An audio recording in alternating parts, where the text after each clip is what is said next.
मित्रांनो, ठरलं तर मग या मालिकेच्या आजच्या भागामध्ये आपण पाहणार आहोत. सुरुवातीला सायलीने सुंदर असं गाणं म्हटल्यामुळे सर्वजण तिचं कौतुक करत असतात. अर्जुन पण सायलीला थँक्यू बोलतो. आता मग एक मुलगा बोलतो की अर्जुन आणि सायली, तुम्ही दोघेच जण खरंच मेड फॉर इच अदर आहात. एक मुलगी बोलते की खरंच हे युनियन आता संपन्न झाल्यासारखं वाटत आहे. अर्जुन बोलतो की हे युनियन कधीच पूर्ण होऊ शकत नाही. आज इथे कुणाल असायला हवा होता.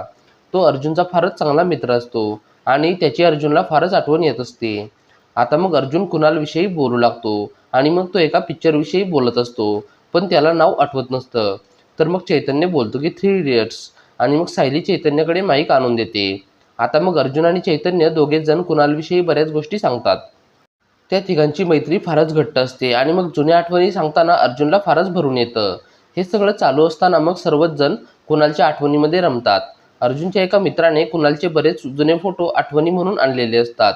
ते फोटो सर्व मिळून एका मोठ्या फ्रेमवर लावत असतात. आता मग म्युझिक चालू होते आणि सर्वजण डान्स करू लागतात.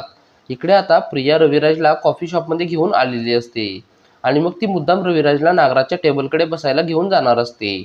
इतक्यात रविराजला नागराज दिसतो. नागराज त्या माणसांबरोबर बोलत असतो आणि तो सांगत असतो की महिपत आता जेलमध्ये आहे. तोपर्यंत त्याचे सगळे कारभार आपल्यालाच पाहावे लागणार आहेत. त्याची सगळी कामं आपल्याला हँडल करायची आहेत. जोपर्यंत महिपत सुटत नाही तोपर्यंत त्याची वसुलीची कामे सुद्धा तुम्हालाच करावी लागणार आहेत.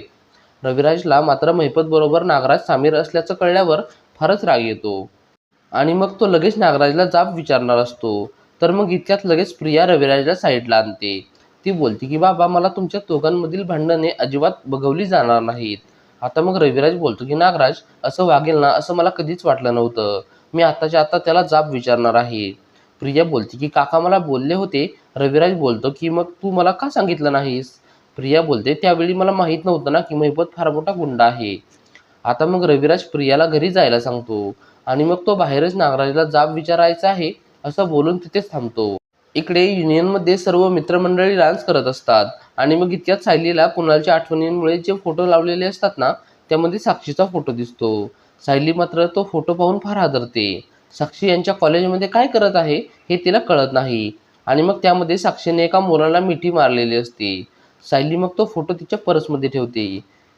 इकडे मग साक्षी पण फोनवर बोलायला गेलेली असते. ती आतमध्ये येते. इतक्यात अर्जुनचा एक मित्र साक्षीला बोलत असतो की साक्षी, मी तुला कुठे पाहिलं आहे? तू आमच्या कॉलेजमध्ये आली होतीस का? साक्षी बोलते की नाही. तो मुलगा बोलतो की तू कुणालला ओळखतेस का? साक्षी मात्र आता जरा हादरते, पण ती एकदम नॉर्मलपणे बोलते की कोण कुणाल? मी नाही ओळखत कुणालला.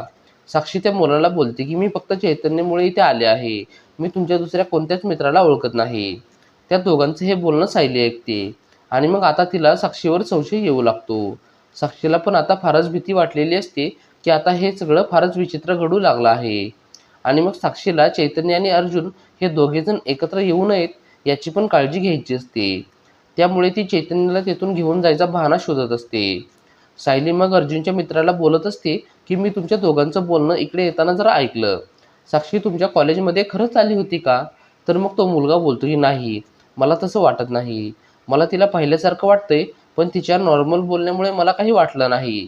पण आता सायलीचा मात्र साक्षीवरचा संशय अजूनच जास्त वाढू लागलेला असतो. ती मग अर्जुनला बोलते की जरा साईडला चला ना, मला तुमच्याशी थोडं महत्त्वाचं बोलायचं आहे. आणि मग जरा महत्त्वाचं बोलायचं असल्यामुळे अर्जुन बाकीच्या मित्रांना 5 मिनिटे वेट करायला सांगून सायलीबरोबर साईडला येतो.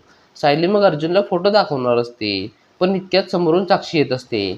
तर मग सायली तो फोटो तसाच तिच्या पर्समध्ये ठेवून देते.